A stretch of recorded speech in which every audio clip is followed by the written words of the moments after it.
हे प्रभु, आपने दान को तो ले लिया हमारे स्वामी का, लेकिन दानी तो अभी शेष हैं। आप अपना जो तृतीय जो चरण है वो कहीं और ना रखें, आप हमारे स्वामी के सिर पर ही रख दीजिएगा। इतना जब कहा परमात्मा रीझ गए और बलि महाराज के सिर पर भगवान ने अपना तीसरा पग जैसे ही रखा, संकल्प पूरा हुआ और गरुण के बंधन से बलि महाराज छूट गए, बंधन मुक्त हो गए। बलि महाराज का जो अभिमान था कि सब कुछ देने वाला, कि मुझसे बड़ा कोई दानी नहीं है, ये अभिमान चूर चूर हो गया। जिस प्रकार बलि महाराज ने सब कुछ दान कर दिया, स्वयं को भी दान कर दिया महाराज बलि ने। जिस प्रकार बलि महाराज ने स्वयं को दान कर दिया, तभी से बलिदान शब्द ही पड़ गया। भाई ये बलिदान हो गया देश के लिए, मतलब इसने खुद को भी दान कर दिया देश के लिए। बलि महाराज के दान करने के कारण बलिदान शब्द ही पड़ गया। बोल बलि महाराज की जय। धन्य है बलि महाराज जिन्होंने स्वयं का भी दान कर दिया। जब भगवान को देखा तो मानो बलि महाराज ने अपने मन का दान कर दिया। दूसरे पद के द्वारा मानो बलि महाराज ने अपने सारे धन का दान कर दिया। जब सब कुछ दान कर दिया तो तीसरे पद के द्वारा बलि महाराज ने अपना शरीर का भी दान कर दिया, तन का भी दान कर दिया। पहले मन का, फिर धन का, तृतीय पद के द्वारा पूरे शरीर का दान कर दिया।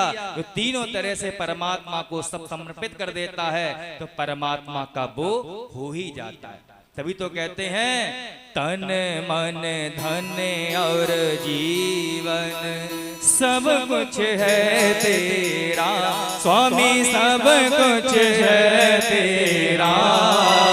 तेरा तुझको अर्पण प्रभु जी का, प्रभु को समर्पण क्या लागे मेरा। ओम जय जगदीश हरे। तो भैया जो बलि महाराज की तरह तन मन धन अर्पित कर देता है तो भगवान भी उसके अधीन हो जाते हैं। भगवान ने कहा बलि मैं तुझसे बहुत प्रसन्न हूँ क्योंकि तूने अपना वचन को निभाया। अब बता जो तेरा था वो सब मेरा हो गया, अब तू रहेगा कहाँ बेचारे। बलि महाराज ने कहा कि प्रभु कहीं पर भी आप जहाँ पे आप रहेंगे आपके चरणों की रज में मैं भी निवास कर लूंगा, इतनी कृपा तो आप करें। भगवान रीझे हुए थे। भगवान ने कहा देखो तुमने अपना 100वां यज्ञ भी पूरा कर लिया, अब तुम इंद्र पद के अधिकारी बन चुके हो।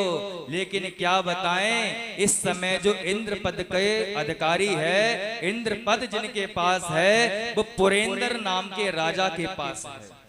इंद्र के पद का जो सुख भोग रहा है वो कौन है?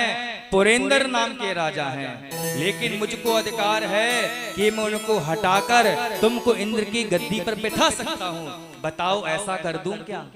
इंद्र ने कहा कि गुरुदेव हे भगवान मैं किसी का हक नहीं ले सकता, जब तक उनका कार्य है कार्यकाल समाप्त हो जाएगा उसके बाद मैं आपकी इच्छा को पूर्ण करूंगा। प्रभु जैसा आप कहेंगे मैं वैसा ही करूंगा।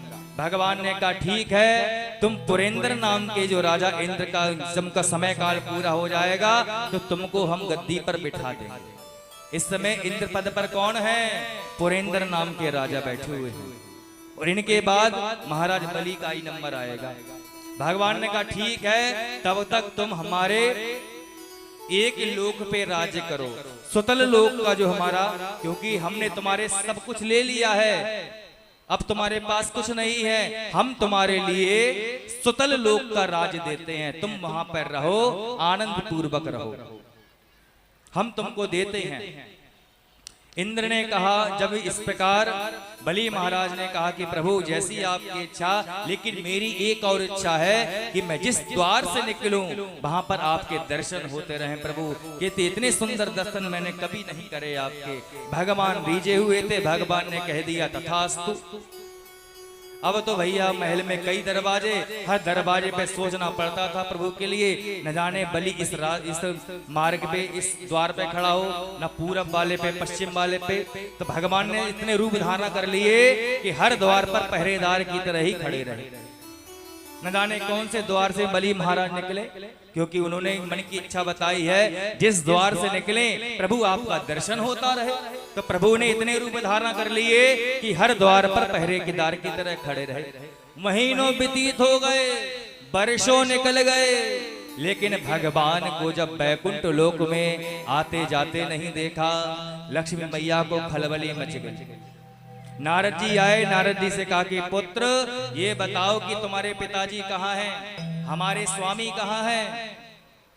नारद जी ने कहा कि मैया क्या बताएं, पिताजी ने तो नौकरी ढूंढ रखी है। अब तो क्या मतलब? अरे क्या बताएं, बलि महाराज के यहाँ पर सेवादारी कर रहे हैं, हर द्वार पर पहरेदारी कर रहे हैं। लक्ष्मी मैया ने कहा कि उनको छुड़ाने का कोई तो उपाय होगा। नारद तुम तो इधर उधर चक्कर काटते रहते, कोई तो उपाय बताओ।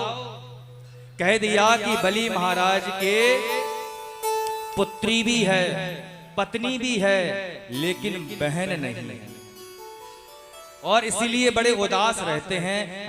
अब जो है सावन आने वाला है, उनके कोई बहन नहीं है, तो मुंह बोली बहन बन जाओ। सोने की थाली में चांदी का दीपक लेके जाओ, एक राखी लेके जाओ, और भैया भैया कहते जाना, तो मोहित हो जाएंगे। और फिर क्या है, कलाई में राखी बांध देना, तिलक कर देना। जब कुछ कहें तो अपने स्वामी को ही मांग लेना। इतना कहा, लक्ष्मी मैया की समझ में आ गई, पूर्णमासी की तिथि आ गई। भैया भैया कहती हुई पहुंच गई। द्वार पर देखा तो नाग भौएं मटकाने लगी। तुम इसीलिए हो, इतनी बार मना किया है हर जगह जाने के लिए, लेकिन तुम फिर भी चले जाते हो। इतने महीने से ठीक है तुम पहरेदारी करने के लिए ही हो, करो पहरेदारी। मैं ना आती तो यही पहरेदारी करते रहते। भगवान ने भी अपने मुखार बिंदु को नीचे झुका लिया। क्या उत्तर दे भैया, भक्त तो बांध ही लेते हैं भगवान के लिए। अंदर पहुंची, भैया करते, भैया भैया भैया भैया। बलि महाराज ने कहा अब तक तो इतना दिन व्यतीत हो गए, इतने दिन कलाई खाली रही, ये बहन कहां से मेरी आ गई। जब सिंहासन पर खड़े होकर देखा तो छम छम करते हुए लक्ष्मी मैया को देखा, भैया भैया कहती हुई आई। जब तक बलि महाराज कुछ कह पाते तब तक तो तिलक कर दिया, रजिस्ट्रेशन कर दिया मामला, कलाई ली, बांध दिया राखी। बलि महाराज मोहित हो गए। आज पहली बार मेरी कलाई में किसी ने राखी को बांधा है। बोल बहन, मैं तुझको क्या दे सकता हूँ, मैं सब कुछ समर्पित कर सकता हूँ, खुद को न्यौछावर कर सकता हूँ, बता मैं तेरे लिए क्या दूं। लक्ष्मी मैया ने कहा कि अपने पास भी सब कुछ है, बस दो तुम्हारे पहरेदार हैं, बड़े सुंदर लग रहे हैं, बस यही हमको दे दो। बलि महाराज समझ गए ये हो ना हो, पहले आए थे छलिया और ये बन के आई है छबीली। छलिया छबीली दोनों आए छलने के लिए। ठीक है, लक्ष्मी मैया को साथ में ले गए और भगवान वामन के लिए उनको समर्पित कर दिया। वामन भगवान की लीला आप सभी ने श्रवण करी। जो प्रेम श्रवण करते हैं उनको भगवान की भक्ति प्राप्त होती है। वामन भगवान की जय। आगे जाकर